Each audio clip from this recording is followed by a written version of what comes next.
Welcome to the Executive Innovation Show podcast, where we bring you real executive conversations with industry game changers and thought leaders. We ask the questions you're thinking, what you're scared to ask, and we make your brain hurt afterward.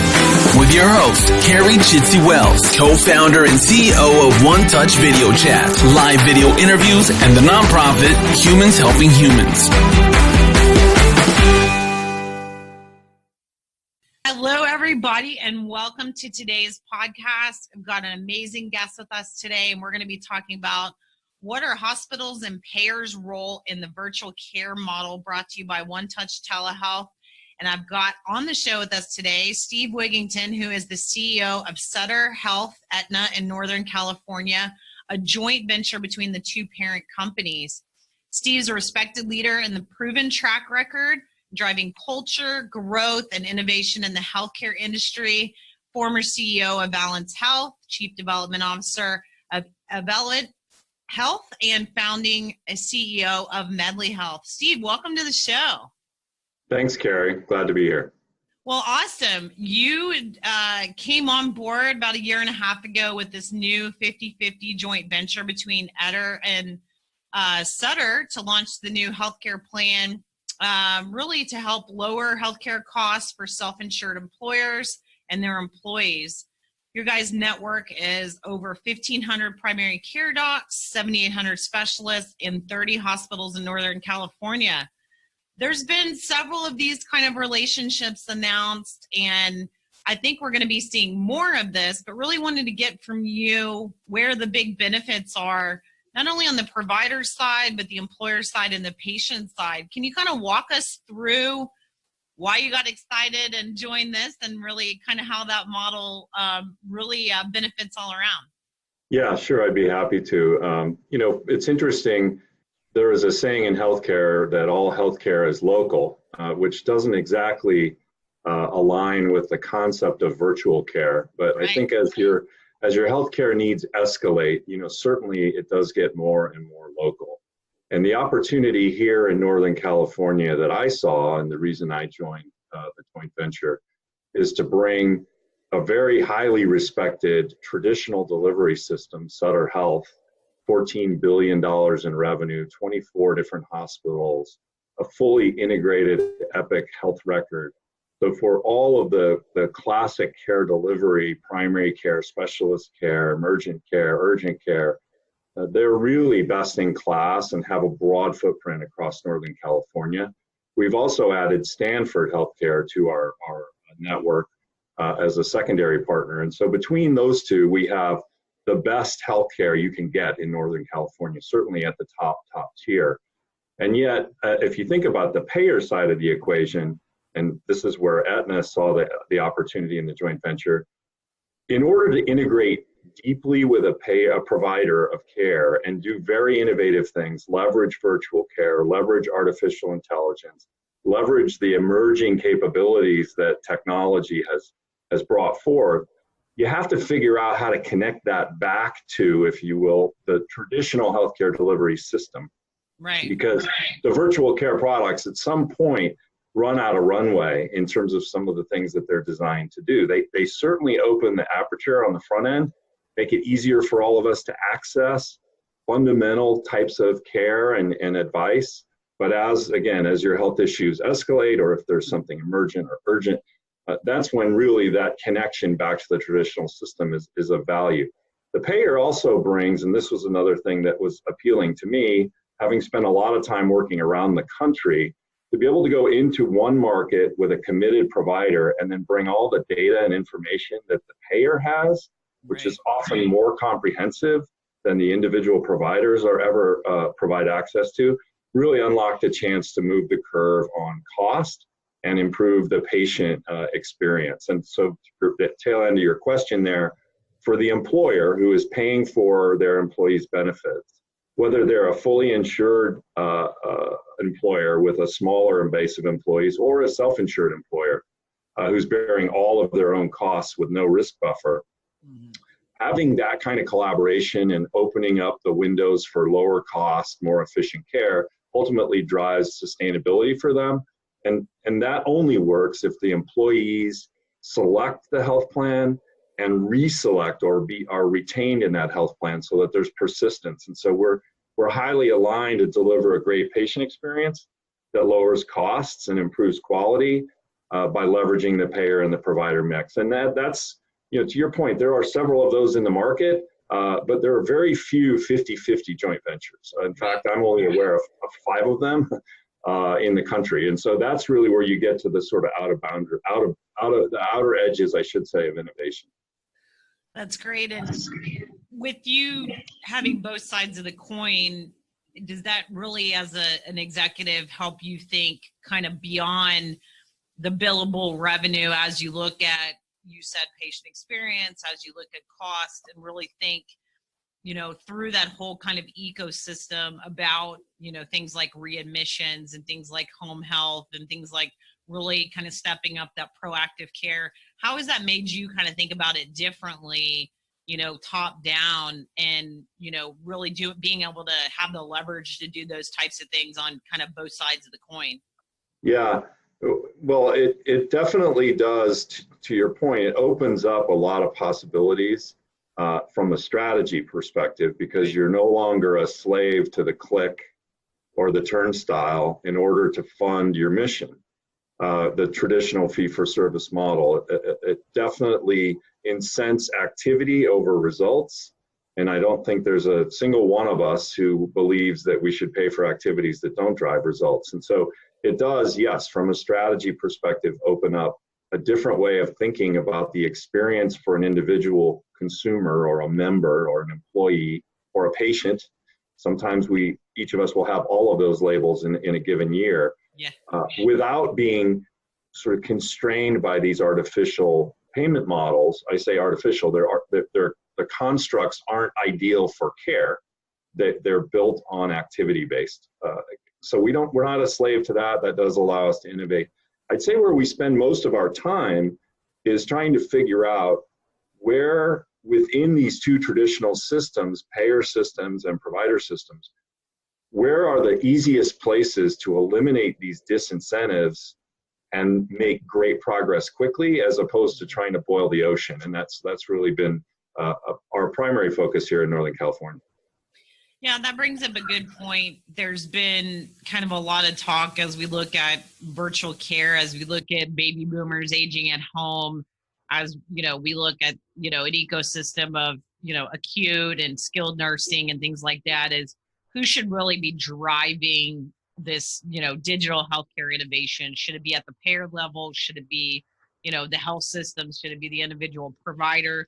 Where do you see, and a lot of people would say everybody, right? A lot of people would say certain buckets, but as we look at we're just kind of on this brink of growth of telehealth and remote monitoring and other areas, meal delivery for diabetes and all these things that are starting to move the needle, that are starting to see results, that right. are the ACOs and MCOs are now really saying, okay, if we invest X, it's going to reduce our cost by Y. Where do you see, who should be driving that virtual care and really kind of driving that? Is it, which part of the ecosystem do you feel should be kind of involved in that?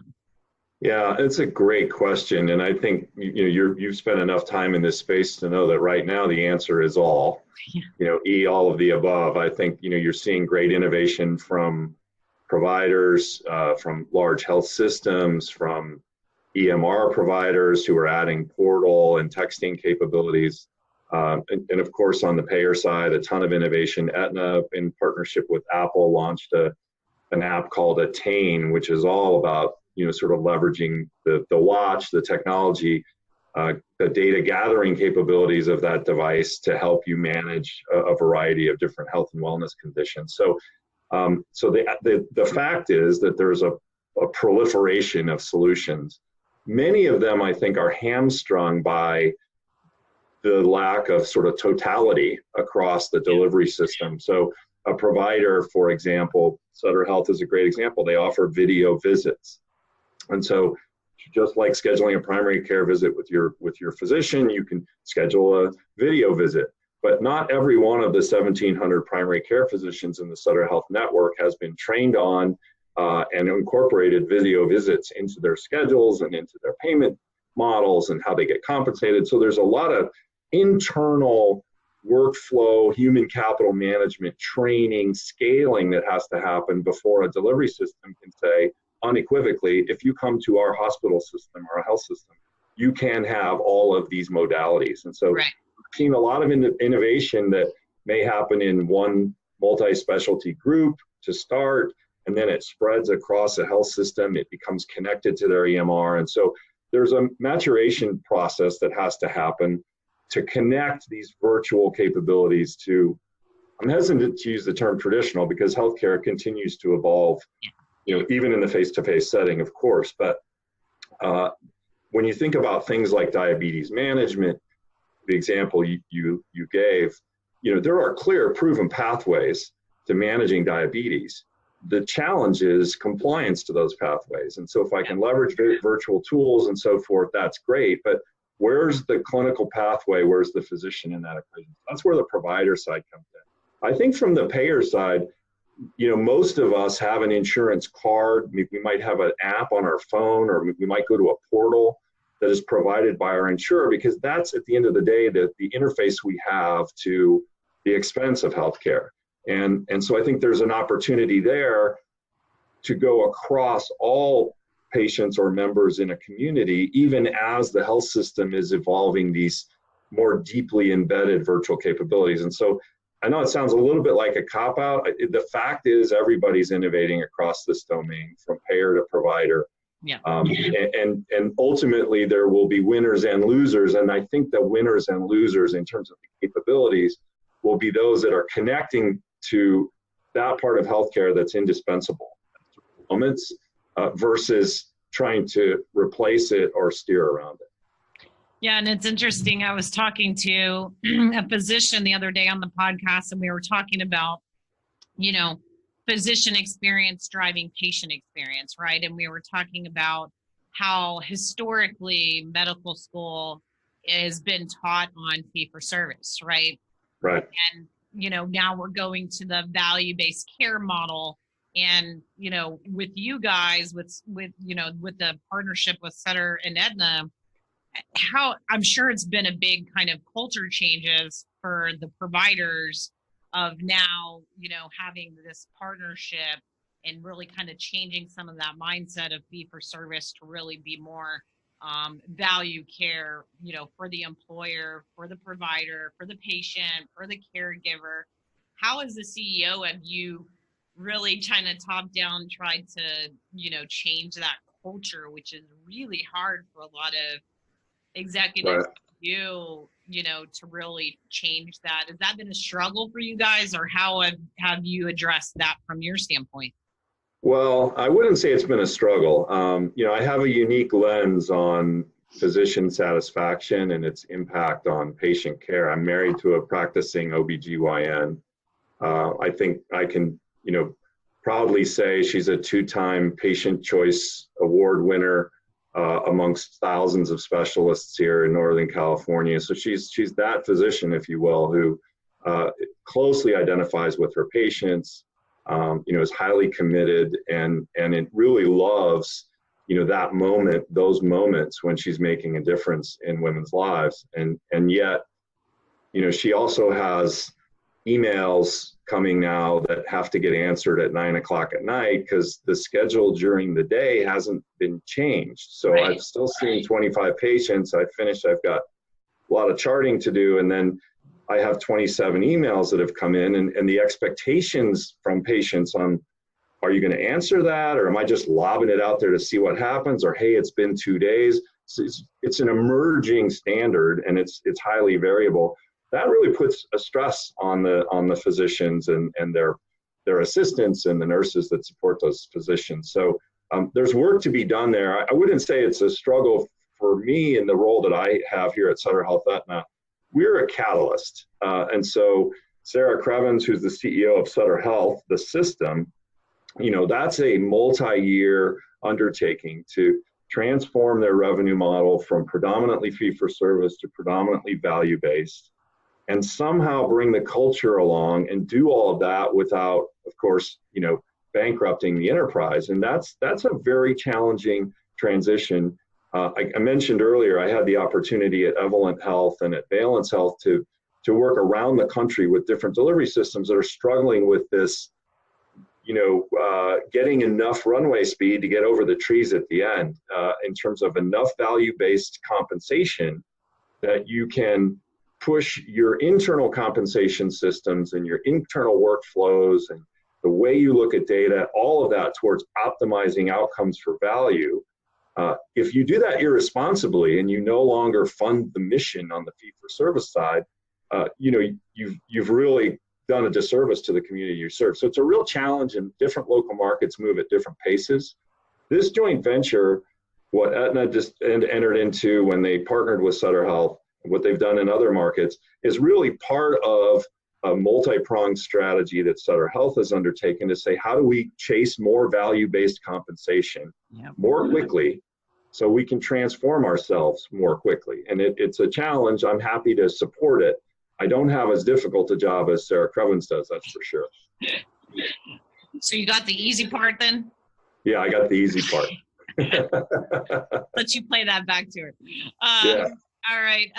So one of the things I wanted to talk about is, as there's a lot of press on, rural community hospitals closing down and how that's impacting these areas. And I talk to a lot of rural community CEOs all the time, and they're trying, they don't have the budgets that everybody else has, but they've got folks driving an hour to their hospital location, and virtual care is really critical.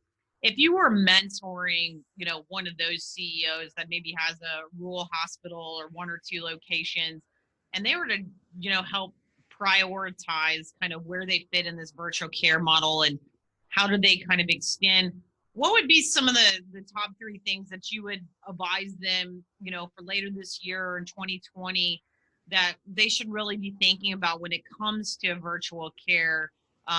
If they were sitting in this room and you were kind of mentoring them?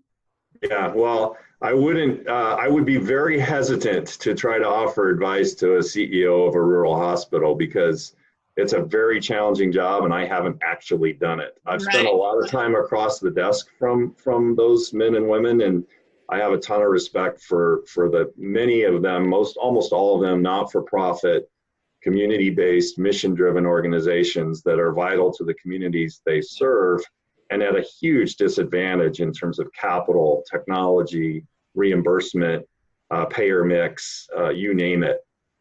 So I with that as a disclaimer, I certainly don't want to get any hate mail from those executives, but I think, I can speak a little bit to some of the solutions that I've seen that seem to be working. One is, and I know this sounds a little bit like we're tooting our own horn here, but finding a payer, particularly in some of these rural communities where maybe the Blue Cross franchise or a provider, a larger provider-sponsored health plan that they might be a part of their network. Many of them are quite willing and have invested heavily in solutions, virtual care solutions, and are quite willing to partner more deeply perhaps than has traditionally been the case with local providers to try and extend the provider's reach, lower the cost of servicing that business, and also extend the sort of economic well-being of their provider partners. Because if you're a payer, you do need a network. You do need a place for folks to go. So I think that'd be number one, is I take a good hard look at what my payer partners might have that I could tack on to, often in quite favorable terms. I think the second that we've seen a lot of, and it has less to do with patient-facing care, is, there are now many virtual monitoring solutions that allow rural hospitals to benefit from maybe academic medical center level experience and expertise with a local connection using a virtual technology. You've seen virtual ICUs and things of this nature. And so that allows them to perhaps not fight the talent war in terms of trying to recruit, one or two highly specialized physicians, and yet still be able to provide a local community place of care.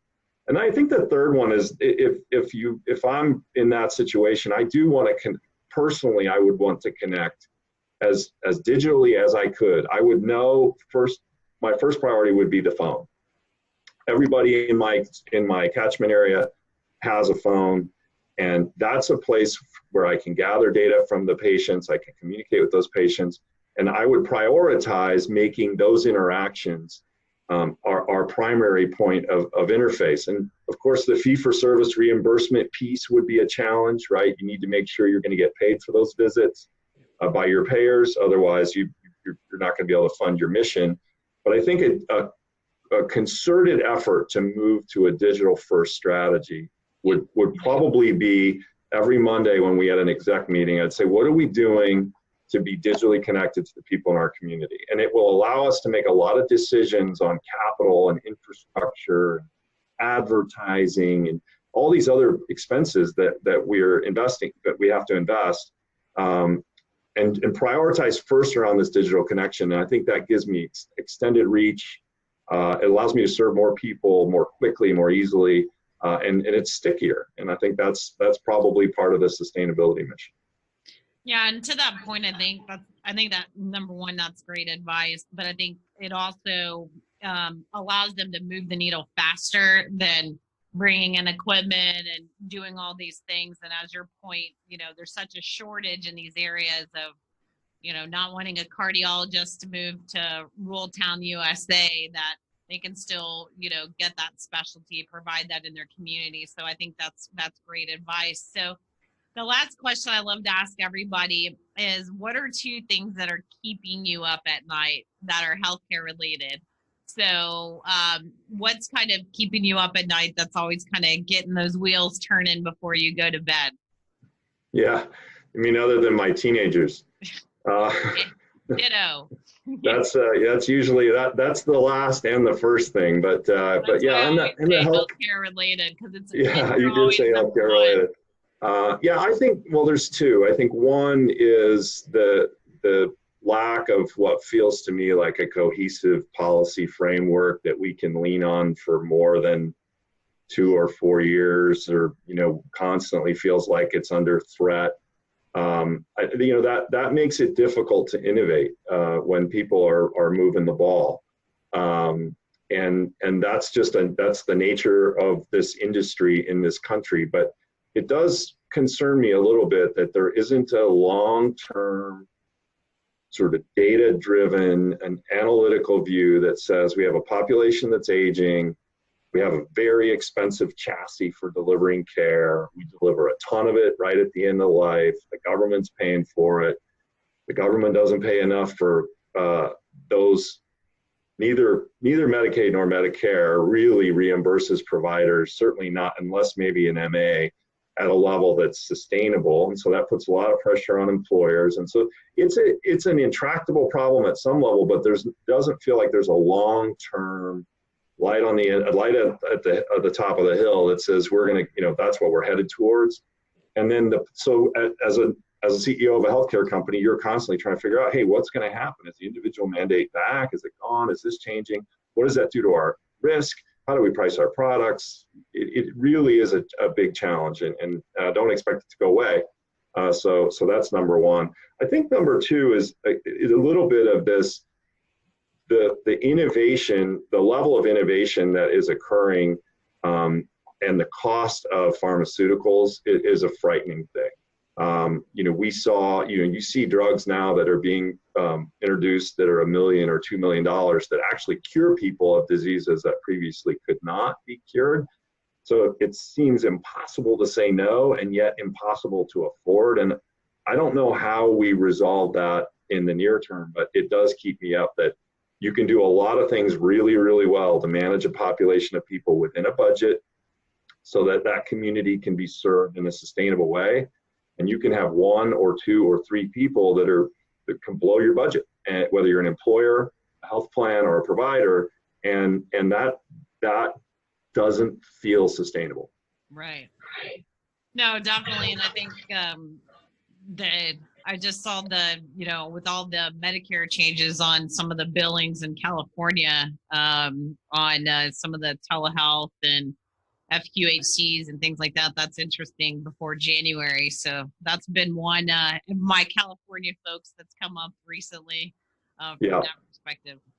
Yeah. And I will say, I mean, a lot of what's happening there, Carrie, is good. I think a lot of what we're seeing out of CMS around MA and even Medicare fee for service and this push to value, I think that has been relatively sustained going back to 2010-ish. Yeah. There's been a little bit of, it should be more red than green or more blue than yellow, but it continues to track in a way. So I'm encouraged by that, but there's the lack of sort of a comprehensive strategy in the state-by-state variance, that remains really challenging. Well, yeah, definitely. Well, Steve, we will continue to follow your guys' journey, and thank you so much for being on the show. To follow more about Steve, go to SutterHealthAetna.com. If you have any questions for Steve or me for today's show, feel free to submit those. Remember to subscribe to get your weekly healthcare podcast. And Steve, thanks again for being on the show. It was so great having you. Thanks for having me. This podcast has come to a close. To hear more from the Executive Innovation Show podcast, subscribe, submit questions, and share the love. Follow us on social. We're everywhere.